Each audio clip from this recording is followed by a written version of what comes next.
وہ یہ کہتا ہے کہ اگر آپ نے کوئی وائلیشن کی ہے، یعنی کہ 209 جو ہے اس سے پہلے 209 جو ہے وہ کہتا ہے کہ آپ سورس بتائیں گے فنڈنگ کا.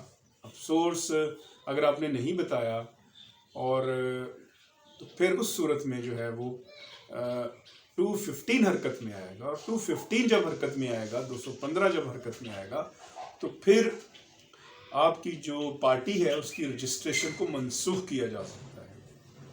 اس کا مطلب یہ ہوا کہ فارن فنڈنگ میں پہلی مشکل یہ پیش آ سکتی ہے کہ آپ فارغ ہو گئے اور آپ نے وہ ثابت نہیں کر سکے کہ آپ کیونکہ ڈونیشن نہیں لے سکتے تھے، یہ کوئی کارکنان کی کوئی فیس نہیں تھی جو انہوں نے ممبرشپ فی تھی جو جمع کروائی تھی، اور اس بنیاد کے اوپر جو ہے وہ پھر وائلیشن ہو گئی. سورس کی نہیں بتایا آپ نے، 209 کی وائلیشن ہو گئی.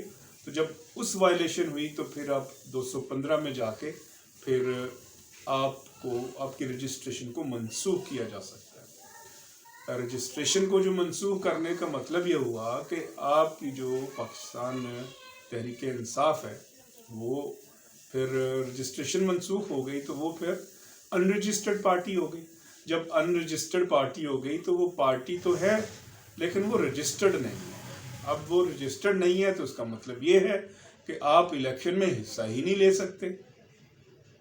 تو یہ کوئی چھوٹی مشکل نہیں ہے جو کہ فارن فنڈنگ کیس میں حکومت کے لیے آ رہی ہے. پھر اس میں ایک اور بات نکلتی ہے، وہ یہ ہے کہ ڈیفینیٹلی جو سیکشن 209 کے تحت جو چیئرمین پی ٹی آئی نے وہ جو جمع کروایا ہے ایفیڈیوٹ، اب اس جو چارٹرڈ اکاؤنٹنٹ کا جو ریکارڈڈ ہے چیزیں وہ جمع کروائیں اور اس کے ساتھ آپ نے ایفیڈیوٹ بھی دیا ہے کہ ایفیڈیوٹ جو ہے وہ دیا ہے کہ یہ جو میں نے انفارمیشن دی ہے یہ بالکل درست ہے، اس میں کوئی بھی جھول نہیں ہے، اس میں کوئی غلطی نہیں ہے، اور اس میں میرے بہترین علم و یقین کے مطابق یہ درست ہے.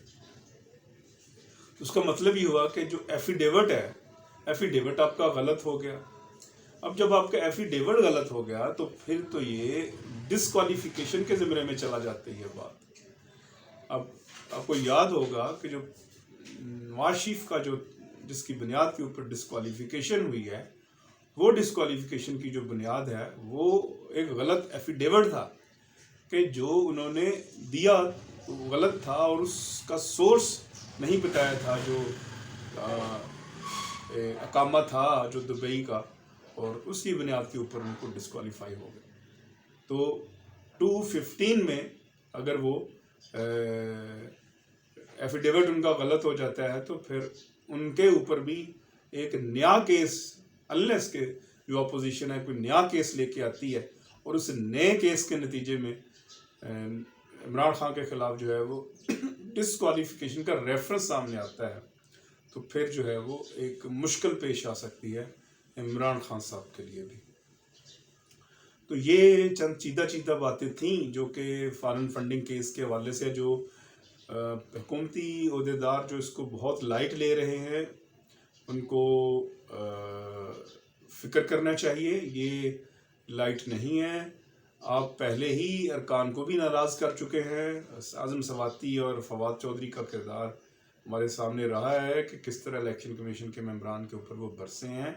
لہذا اب وہ جو ہے وہ اگر امپارشلی کوئی وہ اپنا پروسیڈنگ کرتے ہیں اور اس صورت میں پروسیڈنگ جو ہے وہ آگے چلتی ہیں، جو پروسیڈنگ آگے چلیں گی صورتحال واضح ہوگی اور ان پروین کی روشنی میں ایک بڑی پرابلم آ سکتی ہے اور حکومت بھی تبدیل ہو سکتی ہے.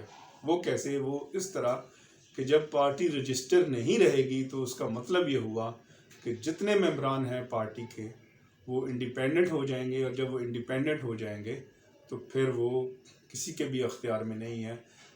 ان کے پاس وہ کسی کو بھی جوائن کر سکتے ہیں، کسی کے ساتھ مل کے وہ حکومت بنا سکتے ہیں، کیونکہ وہ جو اس صورت میں 163A کی جو ڈسکوالیفیکیشن ہوتی ہے کہ آپ اپنی پارٹی کو نہیں چھوڑ سکتے، وہ بھی ان کی راہ میں رکاوٹ نہیں بنے گی. ہیومن رائٹس پی کے میں مجھے اجازت دیجیے گا.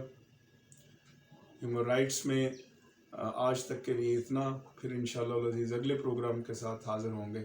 السلام۔